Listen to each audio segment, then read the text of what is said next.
Hey, what's up? Lightboltjoe here. Today we are going to discuss the 1992 cult classic Christmas film directed by Christopher Columbus. That's a lot of sounds right there. Home Alone 2, Lost in New York. This has everybody back in their respective roles. Macaulay Culkin plays now 10-year-old Kevin McAllister. Catherine O'Hara is back as Kate, his mom.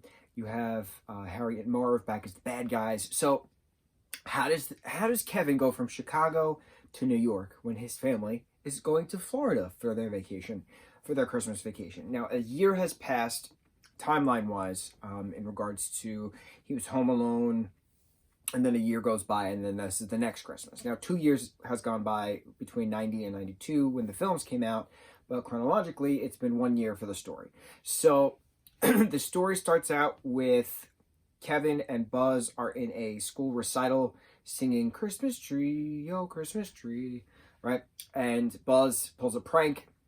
Kevin fights back, and then the entire choir just like curse splats, and then he knocks the pianist off the stage. Kind of hysterical. So then Buzz fake apologizes to the family.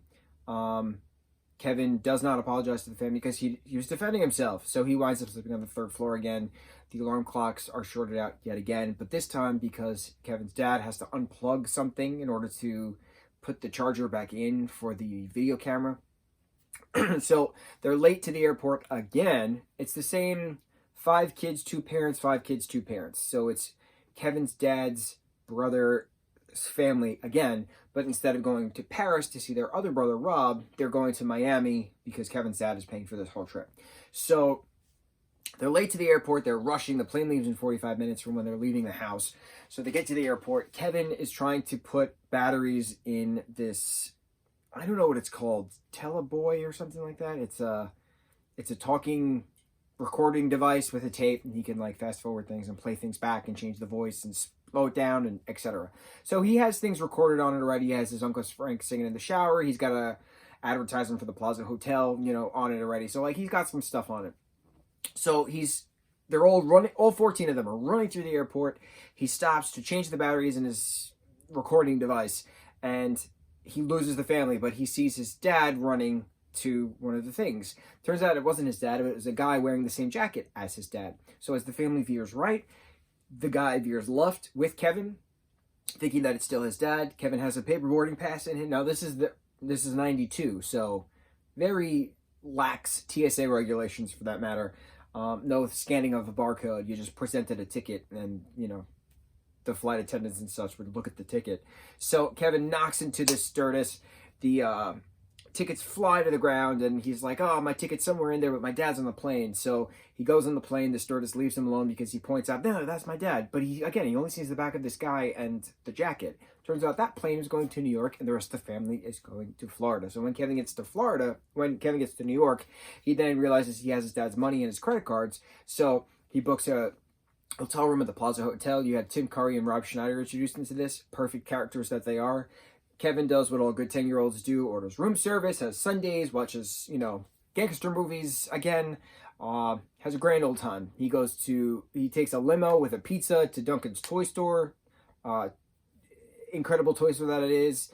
Mr. Duncan gives him 2 turtle loves to give one to him, one to a friend, because of his generosity of, donating to a children's hospital. In the process of all this, his family's in Florida freaking out, trying to figure out where the hell Kevin is. And then eventually the credit card is reported stolen through the Plaza Hotel. So then Catherine O'Hara and company go back to New York to try to find Kevin. So how does Marv and Harry come into play? Because they were arrested as bandits in Chicago. So they escaped prison in a riot a couple days before, wound up on a fish truck that was going to New York, got out in, the fish market of New York City, and they're trying to figure out what to do. So Marv tapes his hand, reverse-wise, so he's a sticky bandit, so he dips his hand in, coin jar and, takes all the coins. So Harry's figuring that he's going to, what are they going to do to up their game? So they're not going to hit houses anymore, they're going to hit a toy store, because the toy stores are going to keep all the money in the registers Christmas Eve, because no one's going to be working Christmas Day, so they can just, have at it at Duncan's toy store. Kevin overhears all of this at Duncan's toy store. Well, when he finds them afterwards, he's recording it. Harry and Marv are, trying to kill him in general, just as revenge from a year ago. And then it's a master plan of how to stop Harry and Marv from robbing the toy store and then trapping them in pranks and shenanigans again. So Kevin's uncle Rob's place in New York, it's a brownstone on 96th Street, and it's being renovated. So Kevin then transforms that renovated brownstone into a booby trap filled place where he catches Marv and Harry stealing the money from Duncan's toy chest, makes them follow him back to Uncle Rob's place, beats the hell out of them with different various pranks. When Marv gets electrocuted in the basement and turns into a skeleton with that high-pitched scream, it is hysterical. It scared me as a kid because I was 2 years old when this movie came out, but it's hysterical now watching it. So then eventually he traps them in Central Park, 95th and West Central, that kind of entry point. He tells the cops to look for fireworks, which he buys in Chinatown. So there's a pigeon lady who helps him, through all of this, and Kevin, and her have very nice heart-to-hearts at an orchestra. Yeah, so it's pretty cool having them being captured again. And then Catherine O'Hara eventually finds Kevin at the Rockefeller Center Christmas tree because of Kevin's love and obsession with Christmas trees. So she knows where he's going to be after searching, New York City and talking to cops in Times Square, and they give her a ride to Rockefeller Center to see the tree. So I think that's where my love of Christmas trees started, because of Kevin McAllister and Home Alone 2, Lost in New York. If we're being completely honest, I love trees. I love that pyramid type of ifocal to the top. I love the decorations on it. I love the different fact that you can put different lights on it. I like that asymmetry, because it's not supposed to be symmetrical, it's supposed to be asymmetrical. I like that, because not many things in art are supposed to be asymmetrical, but it depends. It depends on the art. Honestly, it depends on the art. It doesn't need to be all pristine and proper. It's supposed to be rugged and rough because it's a tree, so it's cool.